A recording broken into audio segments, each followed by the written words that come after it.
ஒரு கிராமத்தில் கௌசல்யா என்ற தாய் தனது மகன் அறிவை மிகுந்த கஷ்டங்களுக்குப் பிறகு வளர்த்தாள். அறிவும் தாயின் பாசத்தை உணர்ந்திருந்தான்.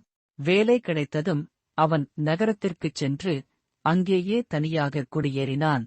காலப்போக்கில் அவன் தாயை மறந்தே போனான். வசதியான வீட்டுப் பெண்ணை திருமணம் செய்து கொண்ட பிறகு அவரது வாழ்க்கை முற்றிலும் மாறிவிட்டது.